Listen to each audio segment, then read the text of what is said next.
What's going on, y'all? I'm Nate, I'm Elijah. and this is MMA Bros. Today we'll be discussing our predictions on UFC Fight Night, Chris Curtis versus Brendan Allen. And the first fight we got on the card is Nora Knoll versus Melissa Mullins. And in this one, I'm gonna get right into it. I think that Nora's gonna win this mainly because she has more finishes, and she looks more technically sound than Melissa Mullins. Melissa Mullins looks kind of slow. Like, she has decent grappling, but it's her stand-up isn't really all that good. Honestly, her grappling, it's okay too, but I don't think that the way Nora fights, she's beaten some contenders that have better records as well. So it's kind of tough to find footage of these women. But what we found is Nora looks more like a complete fighter. Yeah, and Melissa Mullins, she's always leaving her chin open. Yeah, she leaves it open all the time. So that's a bad thing. Her striking defense is really bad. She went to a decision with a 6-4 opponent, which is not a good look. So that's another thing that's like, I don't like that. I can't. It's hard to pick a fighter, and knowing that. And then Nora Knoll, she has a lot more finishes. So I'm gonna go with Knoll. Yeah. Next one we got up is Dylan Budka, I believe, versus Cesar Almeida. And honestly, this one's pretty interesting in a way, not necessarily because of who's fighting or what's like going to happen in this fight. It's more so on Cesar Almeida's part because he's originally a kickboxer. He actually fought Alex Pereira 3 times. He beat him once in the second fight, all went to decision. But the thing was that was earlier on in Pereira's career. It wasn't like the Pereira we see today. Also, he only has 4 professional mixed martial arts fights, and he didn't really show too much of any grappling defense. Let's be honest. The guy that he just fought recently, I think it was on this Contender Series, he fought, and that dude's a kickboxer as well, and he was taking him down over and over again. Granted, he won the fight, but that's just not a good sign to me because of the way Dylan Budka fights. He likes to pressure against the cage, put you in the cage, wear you down, take you down, and beat you up on the ground. So this is mixed martial arts. This is not kickboxing. If it was a kickboxing fight, I'll for sure go for Cesar. But even then, Cesar's highlights aren't like spectacular either. His most recent kickboxing fight, I think he actually lost. He looked slow to me. He didn't look, I don't know. He's probably over that hump of his prime. Maybe not. I could be wrong. So this one's, we'll see. I think Budka should win this. Probably just take him down, wear him out, and finish him. Yeah, me too. But if it stays on the feet, Buka's getting knocked out. Yeah, for sure. Almeida's a legit striker. Yeah, he is a legit striker. I mean? Yeah. And the guy, I think it was Donovan Weiss who beat Alex Pereira and Israel Adesanya. Yeah. And he lost to Donovan Weiss. That's not a bad look. And it's in kickboxing. Can't even really talk about that. It is notable that dude was a kickboxer and he was really good at it. So if it stays on the feet, he's knocking Buka out. But I'm going with Budka. I think he's going to probably be able to take him down and win a decision. Maybe submit him. But The most, I think he could submit him too. Next fight up the card, Dan Argueta versus Gene Matsumoto. And to start off, I don't really think Argueta's all that good. You know, honestly, he lost to Damon Jackson, which isn't a good look.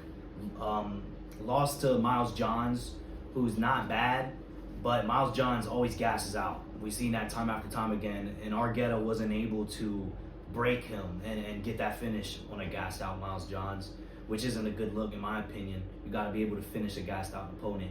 And Matsumoto, he's more all around, and he has better striking than Argueta. So I like his striking better. He has Muay Thai experience also, and he has decent grappling too. So I think he'll be able to defend the grappling. And you know what? I'm going to go with a TKO. I think he's probably going to TKO him in like the first or second round.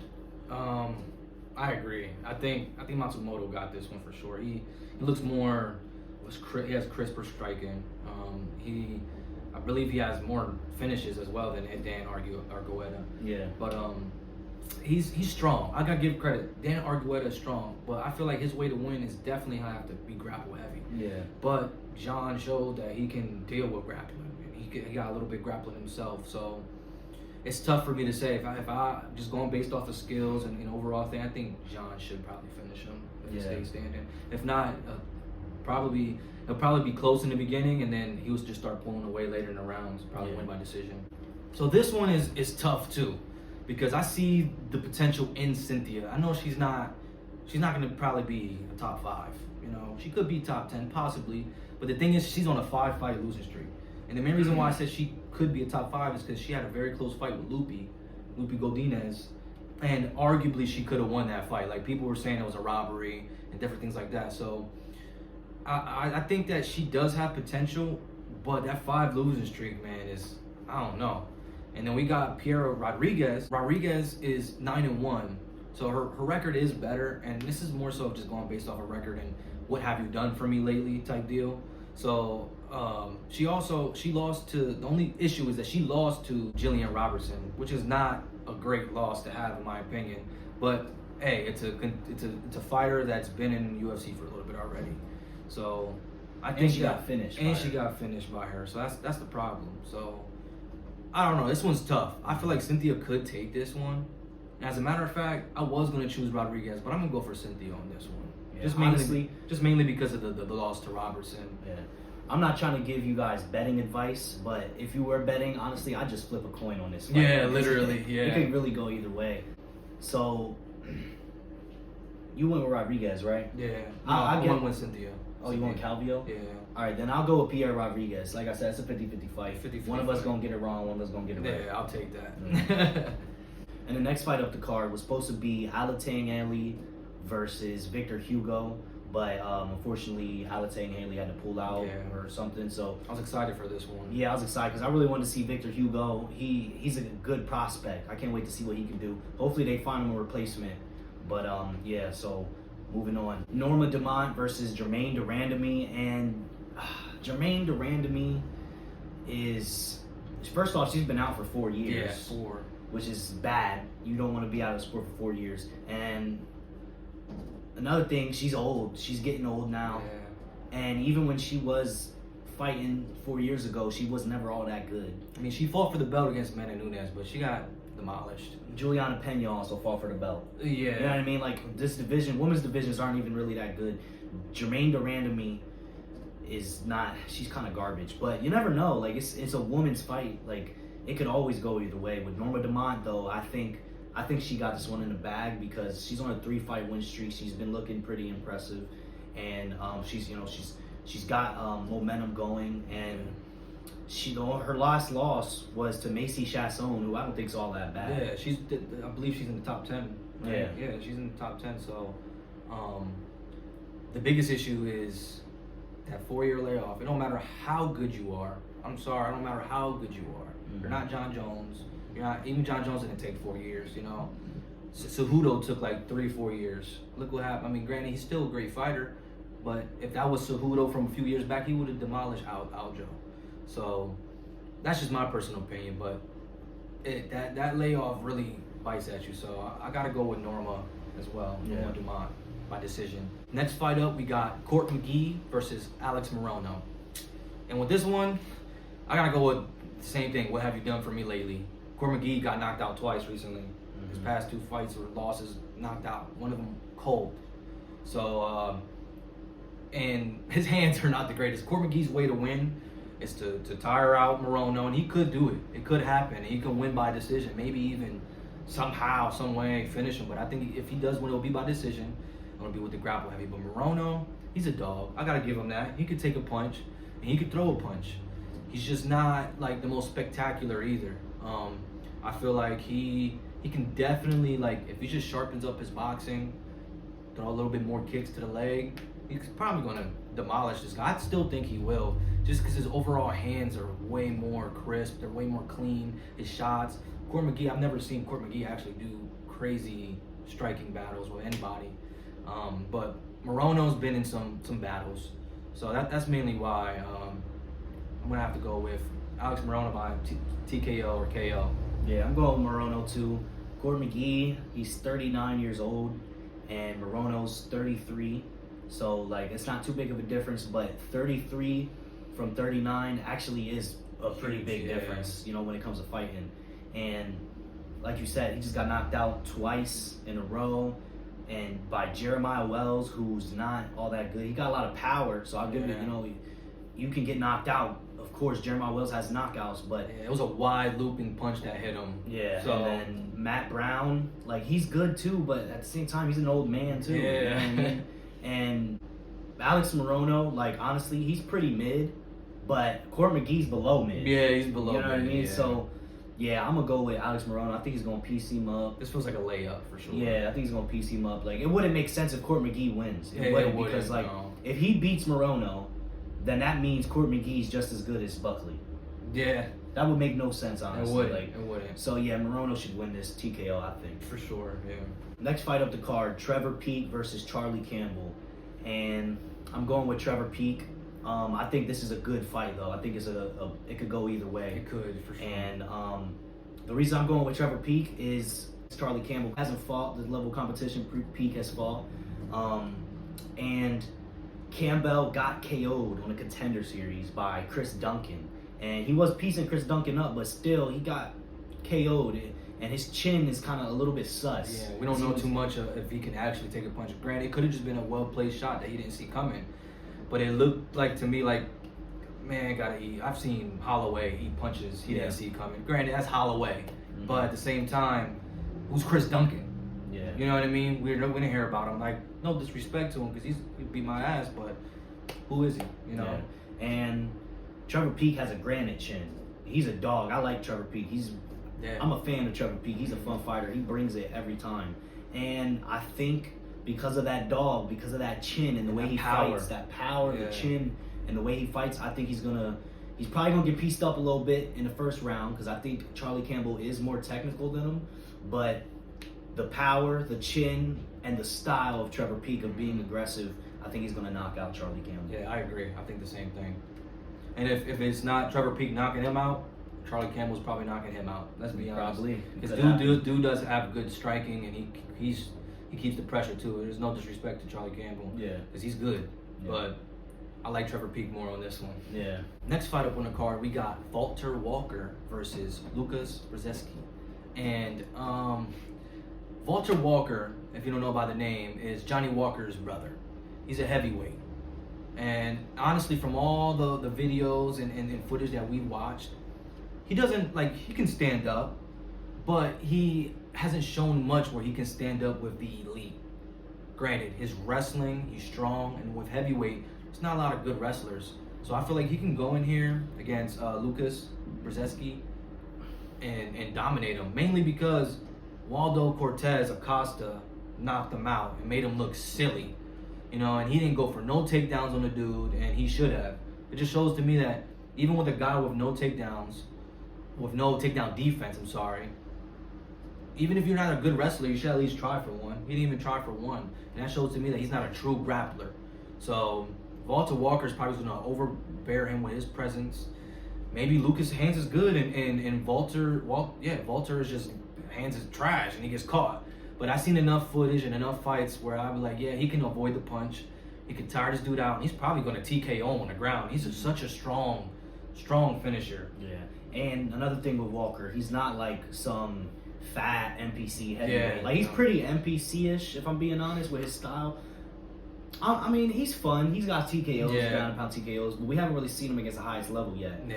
But because of his grappling, how strong he looks like a legit good grappler. He looks like he could be a pretty good prospect in the heavyweight division. Mm-hmm. So, yeah, and Lucas Brzeski, he's just a fat blob NPC heavyweight. Not much skill, not much anything special about him. So yeah, I'm going with Walker, first round TKO. He's probably gonna take him down, ground and pound. First round. Yeah. I'm gonna go with second round, just because I feel like that first round maybe he will still have enough energy to defend. So then that second round, I think he's gonna TKO him. I think he'll get a dominant position and TKO him to where he can't defend himself anymore. Like he's just shelling up, and then the ref calls it off. Next fight up the card, Ignacio Bahamondes versus Christos Giagos. And I remember at one point in time hearing Christos Giagos, and I was like, who's this guy I'm hearing about? You know, everybody's talking about him. Come to find out, he's not all that good. We realize he loses every single time he fights anybody that's even really actually skilled and good. And he only beats bums. And Bahamondes, he's not too special either. He only kind of beats bums too. He has a win over Trey Ogden, who is a good, strong grappler, but other than that, he's not too special either. Yeah. But I think Bahamondes has the better striking. He's gonna have the reach advantage, and I think he's also much faster than Christos on the feet. So I think he'll be able to defend takedowns and fight at range and win a decision. Yeah, I believe so too, because Bahamondes got the length on. I think he got around like a 5-inch reach advantage. I forget exactly the number. I believe it's 10 centimeters if you're from using the metric system. So that's a lot. That's a big reach advantage, and he got the height. So I feel like he'll be able to jab him out of range, possibly even TKO him. But honestly, I'm gonna go with a TKO late in the third round for Bahamondes, mainly because of like you were saying, Christos Giagos. Anytime he fight anyone with any sort of skill, anyone that's a little bit proven, he loses. And I'm not saying Bahamondes might be one of those guys. Hey, he might be one of those trash cans we were just talking about. But I think on paper and footage wise, Bahamondes' striking looks cleaner, and he can. Like he said, like my brother said, he beat Trey Ogden, which is a strong grappler. So if he can do that, I feel like he can beat Christos Giagos. Sorry. Next fight up, we got Morgan Charrier versus Shep Mariscal. And I'm gonna be honest with him, this one should be a banger too. Yeah. These guys are both dogs. What I see in this one, Morgan looks a little bit more technical in my opinion, and Mariscal, don't get me wrong, he's a dog, but I feel like his punching speed's a little slow. He is all around though. That's what I gotta give about him. He can wrestle, he can fight, and he's not scared. He can be the hammer in and out. He can take a punch. So same thing with Morgan though. He just won recently with a TKO body kick, and he's really patient. He takes his time.